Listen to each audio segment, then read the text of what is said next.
So this is video 3 in my grief series and child loss series. This really pertains to anyone going through grief, regardless of who you are grieving. For me specifically, it's my daughter. If you watched my intro video and my other grief videos, then you know my daughter and I were planning to start a YouTube channel prior to her death. And I went ahead and chose to go ahead and do that in 2026. On this road here, there is a railroad crossing which looks way different now than it did in 2018, as it's been updated since then. But my daughter unfortunately passed away in a car accident due to train versus vehicle. They did hit her on her driver's side door and she passed away at the scene. Here at this crossing, being on a back road, they were not clearing the trees away to give clearance to see the lights. The lights above you didn't see until you came under like a huge limb that was overhanging the road at the house on the right hand side, and by then it's just too late to see the lights once you cross under that.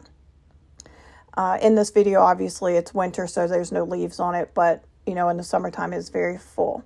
There is a vacant house that sits to the left side of the road that has trees growing out of it, and you couldn't see the lights on the left leading up to it just because the trees did actually overgrow and hang over the road.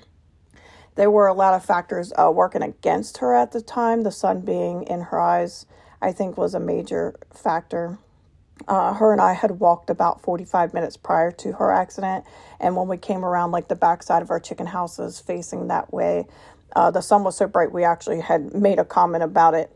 And since she wore glasses, she didn't have sunglasses, so she was relying on the visor in her car.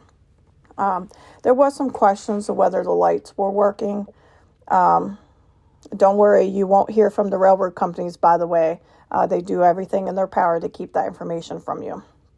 The people that live on that road had said that they were always calling the number on the pole because the lights weren't working. The bell would ring constantly, even without a train coming, all kinds of stuff. We found out from someone internally that they had rewired the lights the week before due to issues.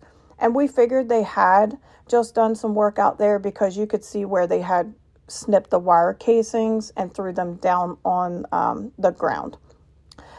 Early the next morning, before anyone could really have it looked into, of course, they rewired those lights again, replaced the lights, and then they cleaned up everything down on the ground like they weren't even there. So you take that as you want. It was loud and clear for me. What they hadn't expected was people were going to be out there taking pictures and videos. I don't feel like they were blowing their horn per the law. There is a very specific law that they have to blow their horn at a certain point prior to the crossing and I guess coming through the crossing. And that was pretty much proven afterwards. There's a development when you cross on the right-hand side, like when you cross over that track, that was put there several years prior. And afterwards, the residents were calling the local representatives and writing articles to the paper that the horn is excessive now. No, that just means that they're blowing it the way they should have been doing in the first place. I look at it like this. Don't live near a railroad track that isn't in a quiet zone if you don't want to hear it. One guy was actually harassing me because he said I wasn't doing enough to stop them from doing that and that I wasn't fighting to have that vacant house torn down. One, don't bring me into something because you moved down from the city and he had already been fighting to have that done and then was trying to piggyback off of my kid dying. And two, my kid decided, leave me alone. You know who gave him my info? Our state representative's office. They were being inundated with calls and outrage over this accident. And the lady that answers the phone probably was like, oh, I have a great idea. Let's give them her information. So I wasn't happy about that. Now I was ticked off about that house that sits there as well. There's another house that sits behind it that the people live in. I don't know if they just rent or if they actually own it. But I am the type of person that believes that if you're paying your bills and you're paying your taxes as you should be, no one should tell you what you can and cannot have on your property. It does go against our county code, but again, I'm not getting into that. I just fight for them to come out and trim those trees each year, and that's it. I wanted them completely out of that house like the trees, I wanted them to be cut out, but they said it wouldn't be safe for the workers, and the possibility of the house collapsing because the county felt that it was being held up by these trees. And it would create a huge expense for the homeowners. And I won't lie, in the beginning, I was pushing for it, but out of anger. One, because not only do I think it was the reason why this accident happened, the conductor felt it was an issue, and so did the investigating police officer.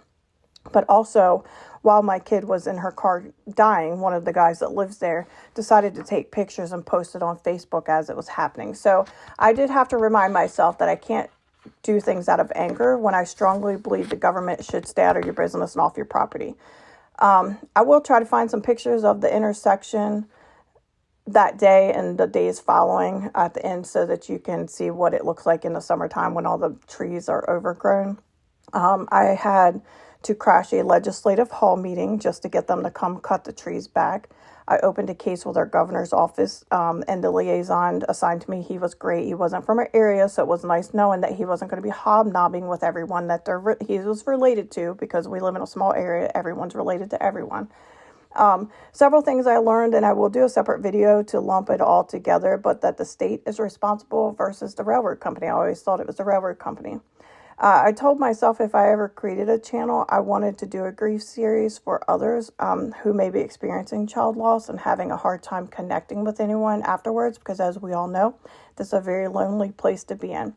I also knew I wanted to advocate for railroad crossing awareness and teach you everything I have learned in the process in hopes that you will in turn spread awareness. I submitted complaints through the railroad company and was assigned a liaison. He was super nice, even though I was mean to him most of the time. A lot of times I would yell at him, hang up on him, and then call right back to apologize. And he took my call super early in the morning, even though he was in a different time zone. Sometimes I interrupted his breakfast in the mornings. He told me they do have volunteer programs when you could go around to the schools and talk to them about railroad safety and awareness. I'm not there yet for several reasons. One, I'm way too shy. I have too many flaws. I'm overweight and all the things. You get the picture. I feel like people only listen to people who look a certain way. I also want to be at a place where I don't cry when I talk about it, because I don't want to be awkward for me or for them. So that is how my daughter passed away, and follow along with the other videos if you choose to, and know how you can make your crossings and your stop sign intersections safer, not just for yourself, but for your new drivers in your family, for the elderly. I firmly believe this is about education and re-education. A lot of us drive across railroad crossings every day, and we don't even think about it anymore. Crack your windows, listen for a bell or a horn, and always expect a train and never trust the lights. This picture was taken 10 days after accident.